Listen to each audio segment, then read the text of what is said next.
Avant, pour aller à la guerre, on commençait par s'entraîner comme ça.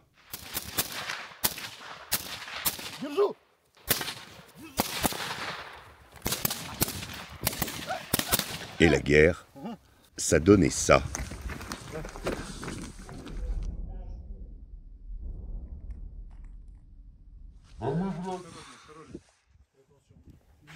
Aujourd'hui, ça ressemble plutôt à ça.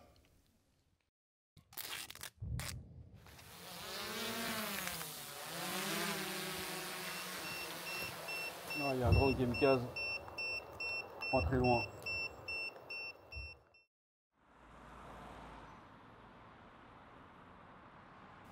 Après plusieurs jours d'attente, notre équipe a reçu enfin l'autorisation d'accompagner sur le front une unité de dronistes. Départ en direction de Koursk, là où le 6 août dernier, à la surprise générale, l'armée ukrainienne a fait une percée en territoire russe.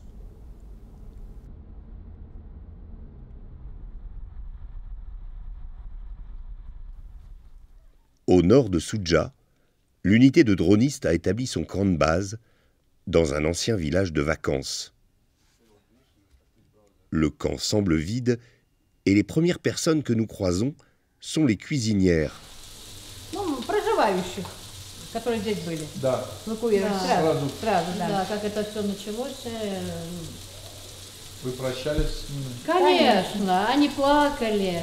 Они сейчас мы общаемся с ними по телефону. Они всю жизнь здесь прожили. Хотят вернуться сюда. Ну, это говядина. Свинина. Со свининой. Все смешивается. Картошка, лук, чеснок, перец. Формируются котлетки, жарим. Для наших солдат, для наших воинов, для наших защитников, для защитников России. Mais en réalité, leurs héros, elle les voit peu, car eux préfèrent les fast-foods du centre-ville.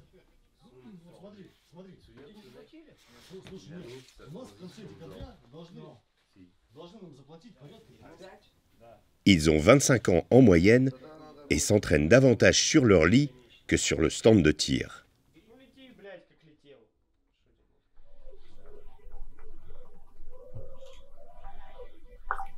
Vlad a combattu comme fantassin dans le Donbass. Ses camarades l'appellent le déserteur car il a quitté son unité d'origine. S'il n'avait pas rejoint les dronistes, il serait peut-être mort à cette heure.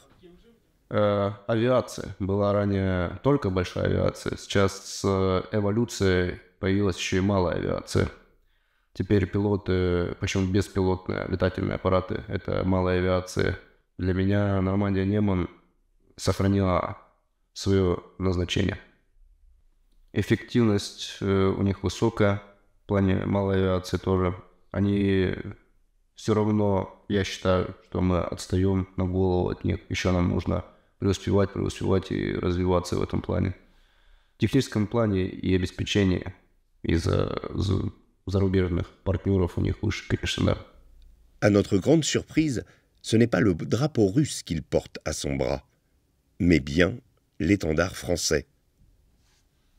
Это все потому, что есть французы, которые поддерживают идеологию наших прадедов, приезжают сюда и защищают интересы наших прадедов, такие как вот Нормандия Неман, была в 41-45 годы, создана в 1939-м. Они французы, которые защищали Советский Союз. В интересах Советского Союза была создана с российскими летчиками, пулеметчики там были тоже российские, на истребителях, вот. И также из-за того, что они к нам приезжают в наших интересах, я поддерживаю также их интересы, которые приезжают нас защищать. Решил защищать Родину, приехать, поступить в военное училище, чтобы обучиться. Были слезы, мамы, что она меня не хотела отпускать. Я, так как уже имел опыт и оказывался под дронами, и приходилось. Я встретил Сергея Минье, меня познакомил общий знакомый. Он мне предложил на малой авиации обучиться по системе Редут. Проявил себя, боевые действия выполнял в Редуте. Это Часов Яр, Авдеевка, Царская охота и Курская область, Борки, Погребки. Свыше где-то 18 целей поражено за месяц, за контракт. Это полгода, 6 месяцев. Туда заехал М113, американский БТР. По разведке нашей, воздушной разведке, цель, координаты дали, вылетел. Попал я со второго раза только. Si Vlad a rejoint l'unité de dronistes, c'est grâce à Sergueï. Sergueï tranche par rapport aux autres soldats, parce qu'il parle un français impeccable. Normal, il est français. C'est d'ailleurs son surnom ici, le français.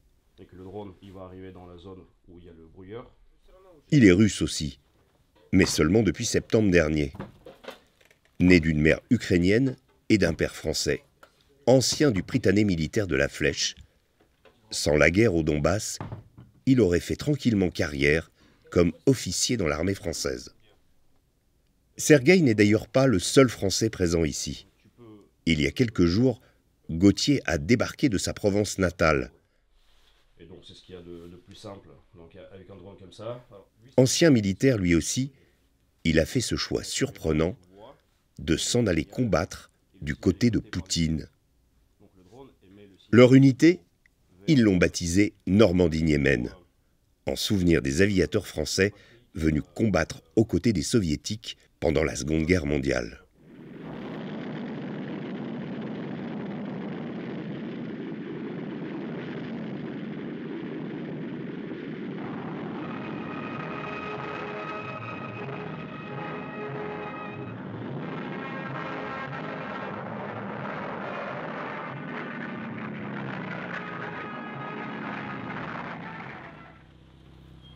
La formation de dronistes ne saurait faire l'économie d'un entraînement militaire classique. Direction le polygone de tir où l'instruction aura lieu ce jour sous la supervision d'un ancien de la milice Wagner.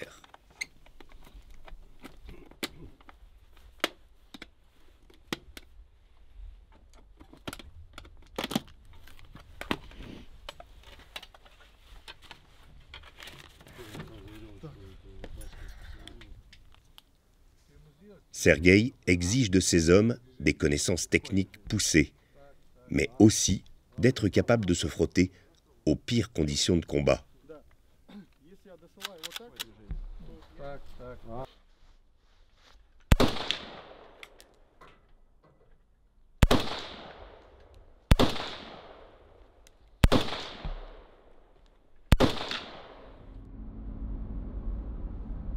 L'entraînement terminé, Sergueï nous conduit dans un dépôt de munitions pour récupérer des charges qui serviront de munitions pour les missions des jours suivants.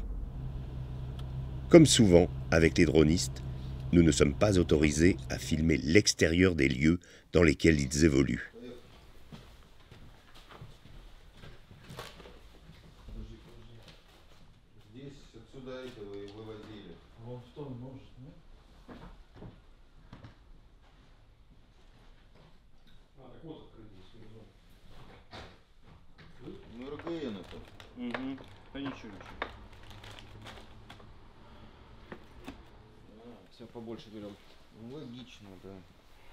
L'atelier démontage d'explosifs.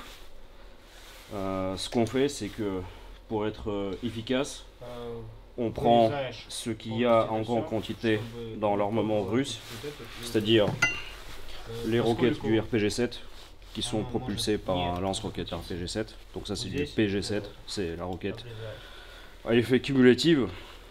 Cumulatif, ça veut dire que la charge explosive est dirigée par un canal très fin et donc en ce point, au contact du blindage, ça le perce et ça permet à l'explosion de rentrer par ce petit trou. C'est comme ça qu'on perce un blindage et ça s'appelle une charge cumulative. C'est-à-dire on cumule l'explosion. Le principal, c'est de ne pas avoir peur de démonter des explosifs, de ne pas paniquer. Donc quand quelqu'un sait garder son sang-froid, en fait, il n'y a absolument aucune difficulté à faire ça.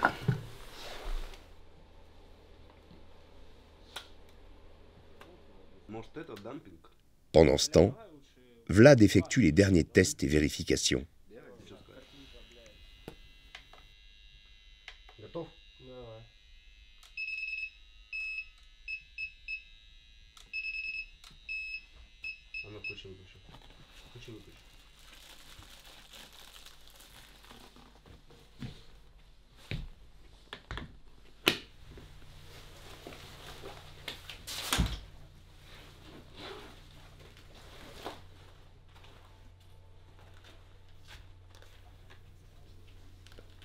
C'est le moment du départ. Vlad vérifie que le matériel est bien chargé dans le véhicule. Direction Soudja, la ville que les Ukrainiens ont prise sur le territoire russe le 6 août dernier et à laquelle ils se cramponnent toujours. Un trajet musical où Stromae cohabite avec les chants guerriers russes.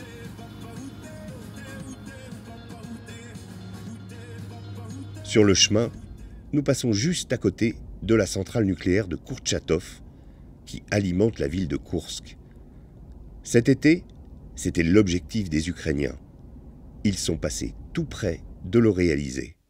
L'organe de surveillance nucléaire des Nations Unies de l'intention présumée de l'Ukraine de procéder à une provocation. Le commando de dronistes a rendez-vous dans une maison en périphérie d'un village abandonné.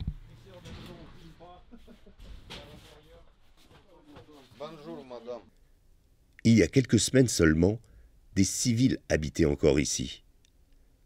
Au moment de l'évacuation, on sent bien qu'ils sont partis en emportant le minimum avec eux. Les soldats en ont fait leur base arrière et leur lieu de vie, obturant les fenêtres et dissimulant au maximum leur matériel pour éviter d'être repérés par les drones ennemis. Même les toilettes ont été creusées dans le sol au fond d'une pièce, car les drones repèrent tous les mouvements et les sources de chaleur.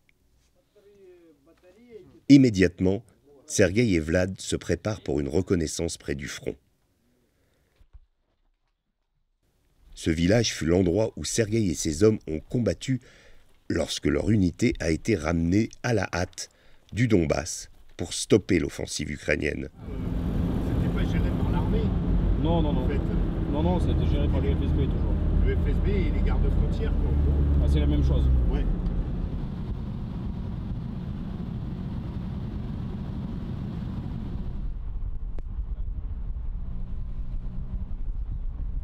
À mesure que nous nous rapprochons du front, les villages rencontrés portent les stigmates des combats. Voilà, vous avez une mine anti-char comme ça. Ouais. Donc la mine est capable de faire sauter en l'air un char. Ah oui. Donc vous voyez au niveau de la puissance, quand elle tombe sur le toit, forcément avec le poids, elle va percer le toit et elle explose à l'intérieur. Et voilà, donc vous avez une maison qui est retournée vers l'extérieur, comme vous pouvez le voir. Il y avait les gens étaient encore là ou non? Ils avaient été évacués? Non, il n'y avait plus de gens, ça a été évacué, l'école avait été évacuée aussi. Ça s'est passé juste au début de l'invasion de la percée ukrainienne. C'était quand la percée? C'était le 6 août, c'était quelques jours après?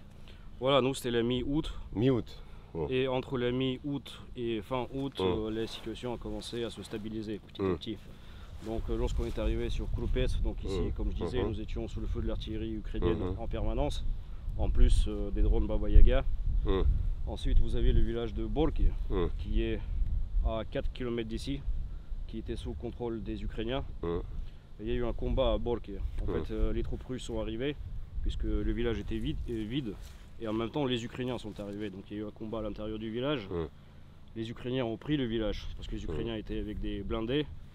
De notre côté, il n'y a eu que de l'infanterie, avec des camions.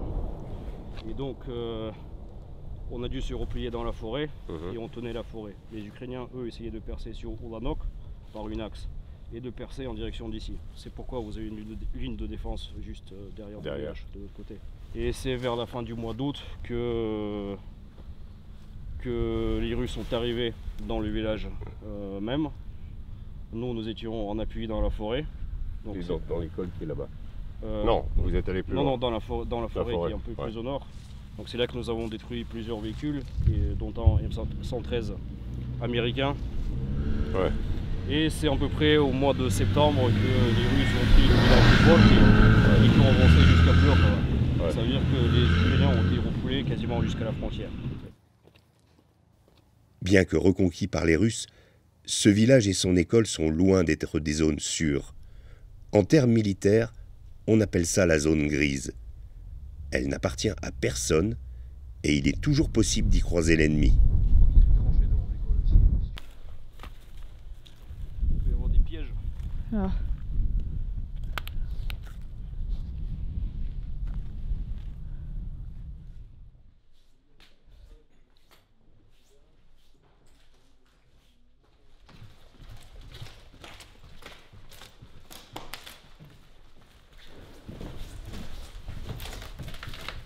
Quand on est arrivé, tout ça, c'était... il y avait deux fenêtres, il y avait un toit.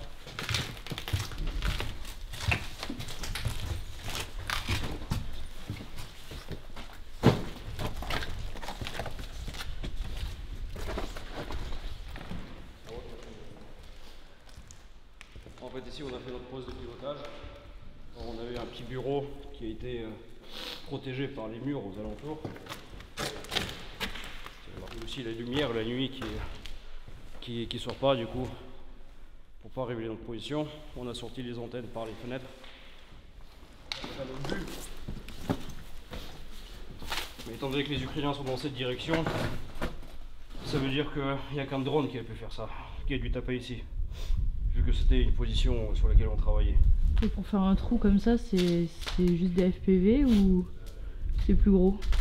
Ça peut être plus gros, ça peut être un langage de Baba Yaga par exemple, puisqu'on voit qu'il y a l'impact et tout le bruit du sol.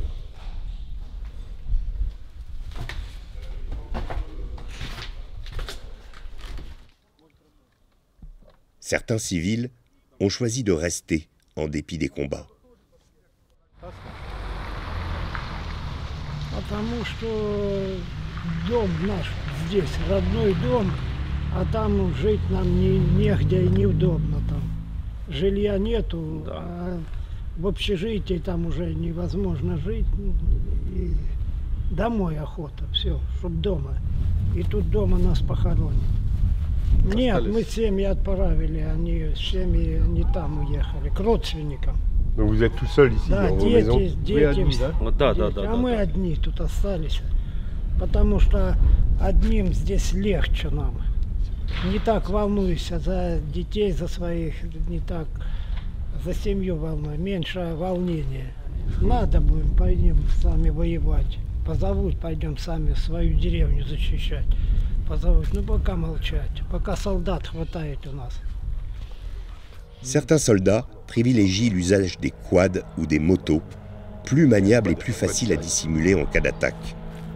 Dans ce secteur, tout véhicule peut subir n'importe quand une attaque de drone.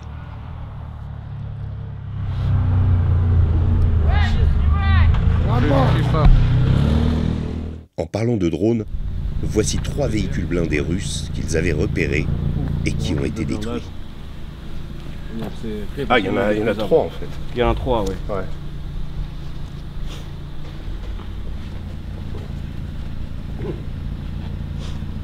À mon avis, ils avaient une position défensive ici parce que les Ukrainiens sont là-bas et on voit qu'ils ont été mis sur les bords de la route. Ça veut dire que soit ils attendaient avant d'avancer dans un assaut, soit ils étaient en défense ici pour pas laisser les Ukrainiens passer. Mais ils ont dû être repérés par un drone et donc détruits par l'artillerie. C'est vrai qu'on voit qu'ils sont ici près des maisons qui ont été massivement bombardées. Ouais, donc à mon avis c'est l'artillerie qui a fini de brûler. Bon, à mon avis l'équipage a dû quitter le véhicule, mais il se peut qu'il y en ait un qui est mort. Allez, montez, il y a un drone. Montez très vite, très vite.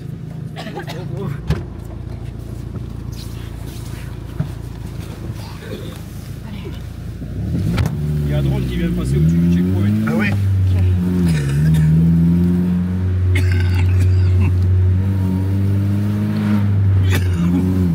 Sergueï accélère.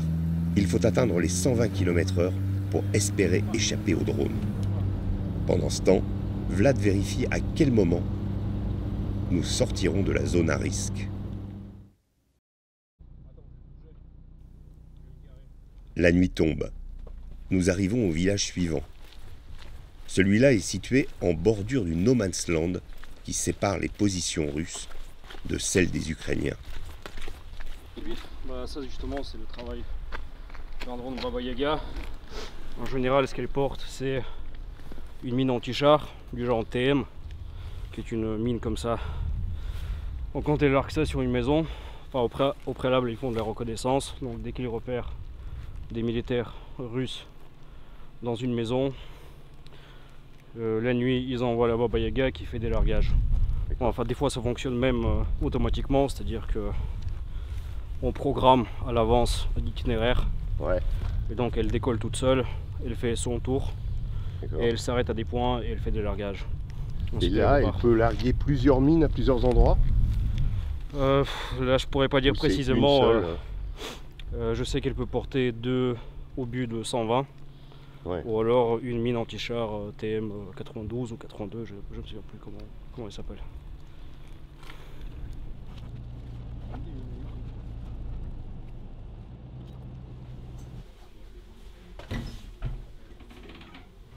Retour au camp de base, où nous allons passer la nuit.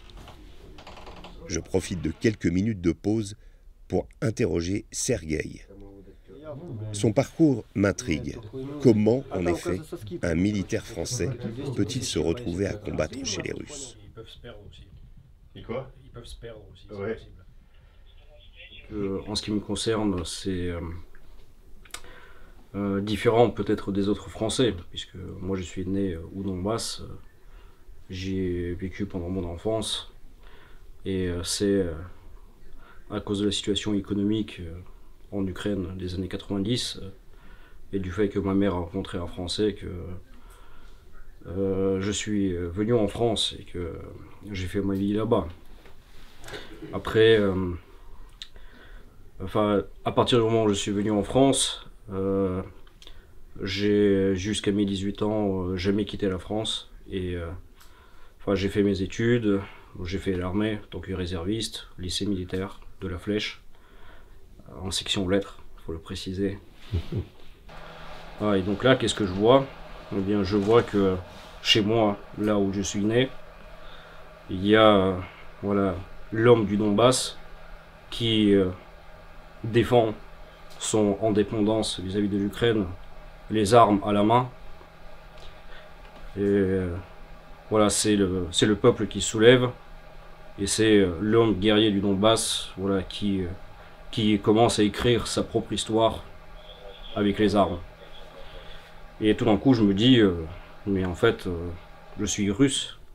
Plus la situation au Donbass évoluait vers la guerre, et plus je pensais à y prendre part. Puisque si moi aussi, je fais partie de ce peuple du Donbass, et que je suis moi-même destiné à être un guerrier, alors je dois aller sur place, et je dois prendre part à ce moment historique. Et alors comment ça s'est passé avec l'armée française? On m'a dit dans mon régiment que, en participant à la guerre du côté pro-russe, je ne défendais pas les intérêts de la France et que je devais démissionner de l'armée ou alors ils allaient me rayer des cadres. Voilà, mais j'ai pas démissionné moi-même pour montrer que moi en fait j'avais rien contre la France et l'armée française en soi. Autre chose, vous avez un patch, peut-être que vous nous le montrerez tout à l'heure si vous l'avez sur vous, où il y a la référence Normandie-Yémen. Voilà. C'est celui-là. C'est celui-là, avec un drone avec une tête de mort. FPV, donc First Person View, ce drone kamikaze typique et le plus efficace. Pourquoi Normandie-Yémen? C'est cette tradition qu'on reprend ici. C'est pareil, ce sont des Français qui viennent ici, qui servent avec des Russes, qui forgent des liens d'amitié.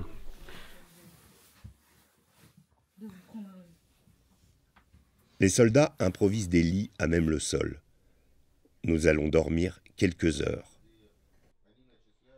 Enfin, dormir est un bien grand mot.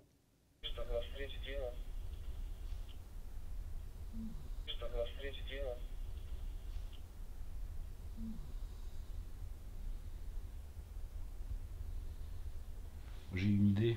Ah. En général, ça vient de la nuit, les bonnes idées. Tu veux pas nous la dire? J'y réfléchis encore. Tout à l'heure, tu disais que il y avait un Baba Yaga qui circulait, c'est ça? Le long de la route principale, ouais, mais on sait pas dans quel village. Mhm.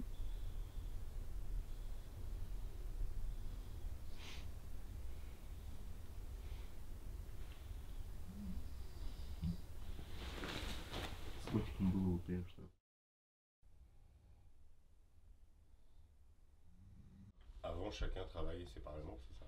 Le petit déjeuner de ces soldats d'un nouveau type est plus que sommaire. Une boisson énergisante et une cigarette. Pourtant, ils s'apprêtent à passer une journée intense en forêt. Le Baba Yaga, il est sur le truc là. Je crois que je l'ai entendu. Vlad s'est emparé d'une antenne qu'il utilisera plus tard dans la forêt. Il faut être prêt à tout moment, car le signal peut arriver. Mais dans la guerre, il faut aussi savoir attendre.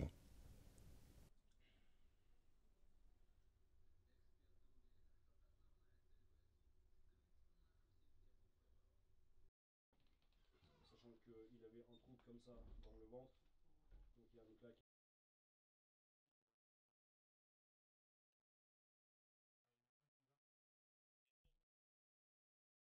Enfin, Sergueï donne le go à l'équipe. Tout le matériel haute technologie a été vérifié, mais Sergueï n'oublie pas le bon vieux fusil à pompe, qui reste l'arme la plus efficace pour se débarrasser d'un drone ennemi. Et ce n'est pas la seule trace d'archaïsme dans ce combat de nouvelle génération. Ce Mitsubishi Outlander a été percuté par un drone. Mine? Les soldats russes sont très bricoleurs. Ils l'ont rafistolé.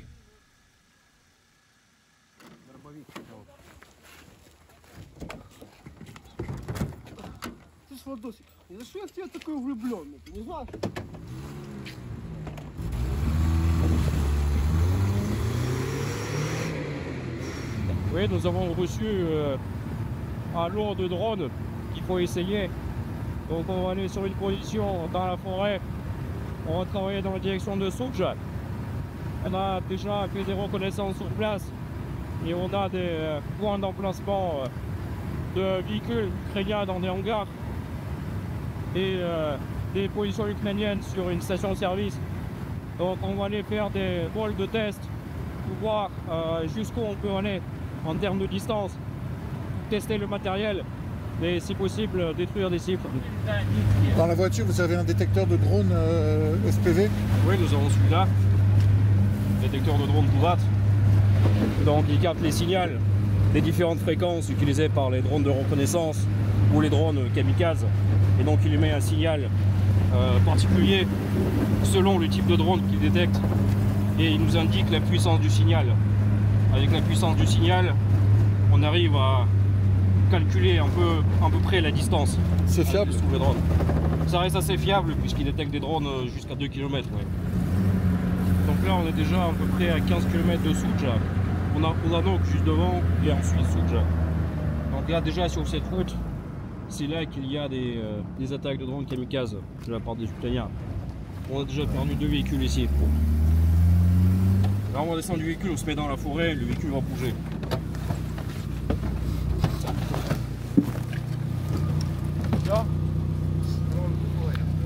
Давай, давай.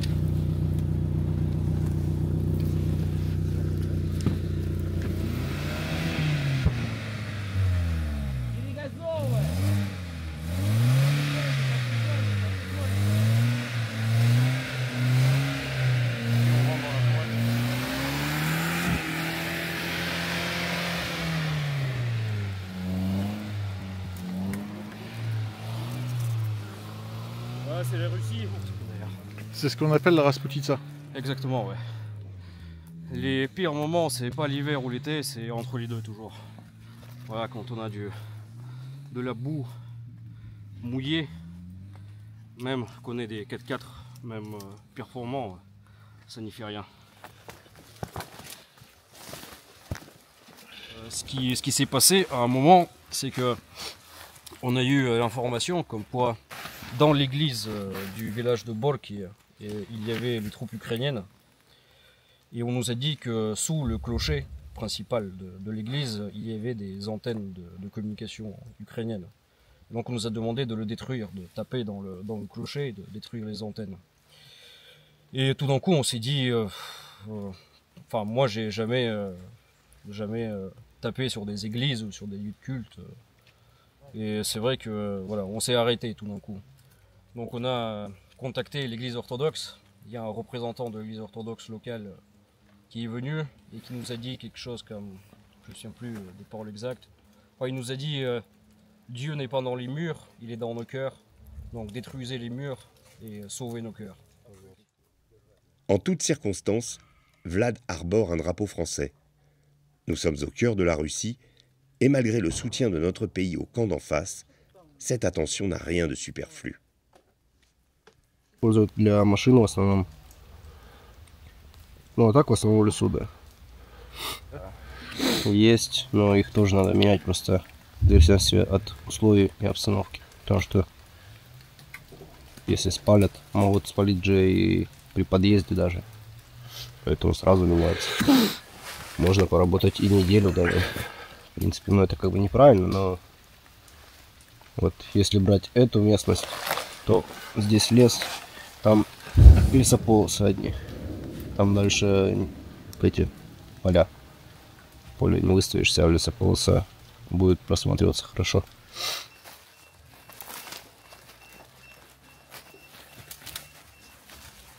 Moi, je te conseille de te mettre derrière un arbre, le plus gros possible, et on attend un peu. Нет. Дальше.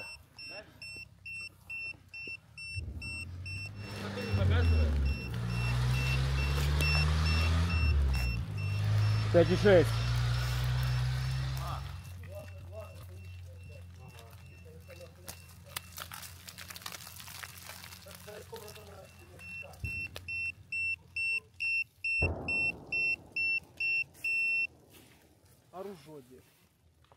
Ружье тебе Владос принес. Et si tu avais de la famille de l'autre côté, là, ça arrive souvent qu'il y ait des gens qui aient de la famille de l'autre côté. Comment tu réagirais? On a une mission à accomplir, donc qu'il y ait un oncle, ta mère ou le pape, peu importe. C'est l'ennemi, il porte l'uniforme de l'ennemi, donc on doit le détruire.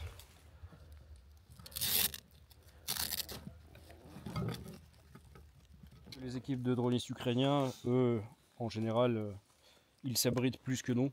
Ils se mettent dans des caves. Ils ont les capacités d'avoir des câbles très longs, de mettre des antennes à l'extérieur des bâtiments et être complètement à l'abri. Et ils ont la capacité d'aller plus loin que nous avec ce genre de matériel. En général, quand on arrive, la première chose qu'on va faire, c'est que le pilote de reconnaissance va aller filmer le terrain et notamment le trajet entre notre position et les cibles.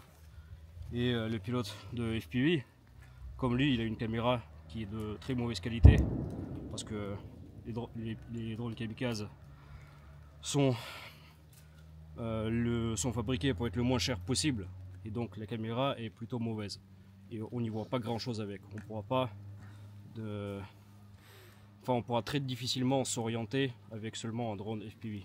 C'est pour ça qu'il regarde d'abord ce qu'il voit lui, pour prendre ses repères et pour mémoriser le trajet jusqu'à ses cibles. Est-ce qu'ils peuvent échanger de mission? En théorie oui, mais après celui qui est le meilleur dans son domaine, il fait ce qu'il sait faire le mieux. Qu'est-ce que vous cherchez comme cible sur le terrain? C'est quoi les meilleures cibles? Les plus importantes? Le plus important, ça reste les blindés. peut toucher des primes pour les blindés occidentaux, notamment. Sinon, tout dépend de la situation et de la mission.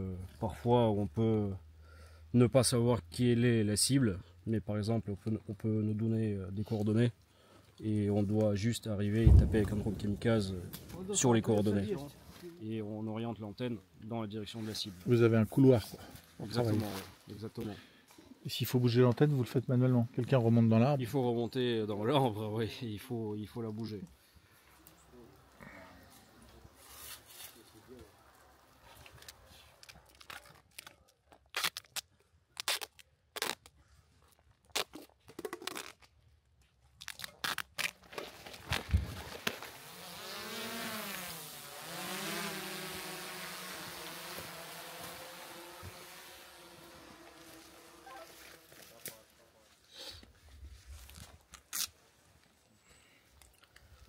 On ne sait pas encore, mais on dirait que c'est un drone ukrainien, ça.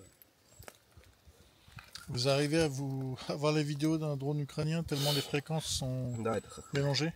On voit à l'interface, en fait. C'est une interface typique de drone ukrainien. Tu crois qu'il vole vers nous? Il va dans notre direction, mais il est encore très loin de la ville de Ulanov. Bon, là on est obligé de s'éloigner parce qu'il y a un drone ukrainien qui arrive vers notre position. Donc on va plus profondément dans la forêt pour s'abriter. Au camp de base, les dronistes peuvent rester des heures sans donner de nouvelles. Granit по пазу.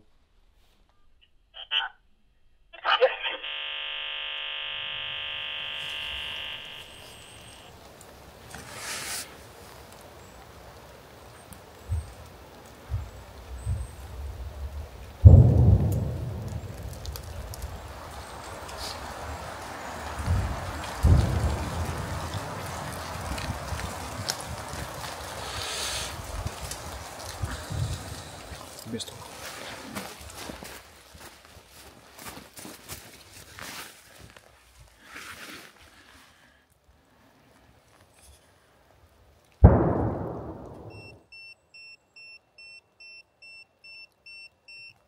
Il y a un drone kamikaze pas très loin.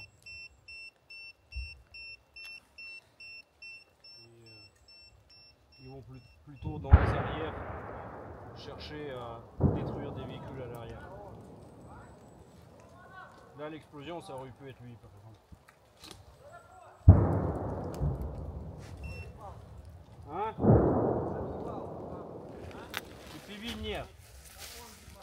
Да. Voilà, donc c'est exactement ça en fait. Il est passé le long de la route, il a dû taper quelque chose derrière là-bas. Plus à l'arrière.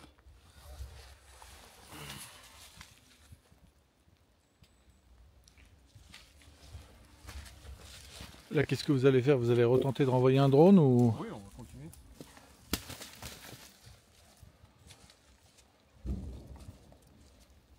Voilà, là, il est en train de piquer, donc tout ce qu'il a à faire, c'est de maintenir la même trajectoire jusqu'à sa cible. А я, блин, не это самое. Въебал. Просто закрой. Là, vous avez quand même touché 2 fois une cible. Ouais, aujourd'hui. Donc, comme je disais, 50% de succès, c'est tout à fait normal. Bon, en plus avec des conditions de météo qui sont pas très favorables, donc ça va.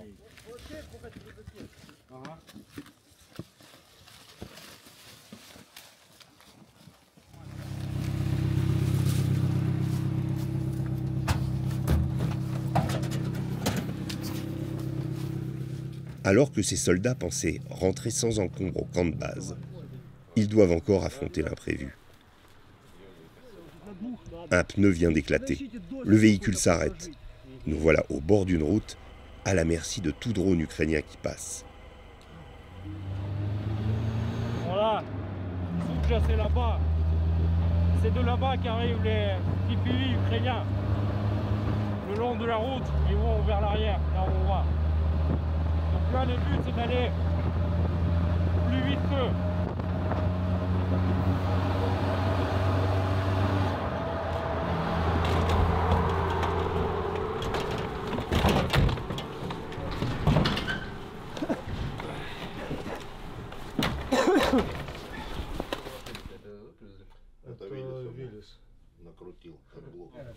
братцу Матроку.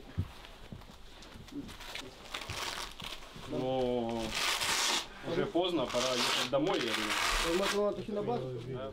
Накрутил как блок. Да?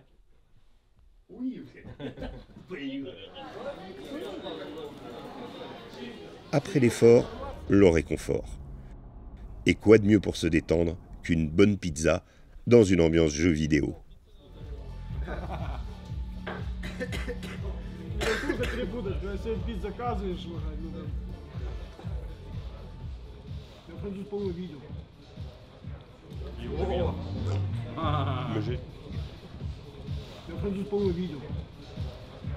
Malgré la fatigue, une nouvelle fois, ils veilleront tard ce soir. Une vie de gamer au front, où la différence avec nos ados, c'est qu'on peut parfois mourir pour de vrai. Voilà, est-ce que j'aurais voulu retourner en France? Oui, ne serait-ce que pour visiter ma famille. Après, est-ce que je pourrais le faire? Je sais pas à quoi m'attendre.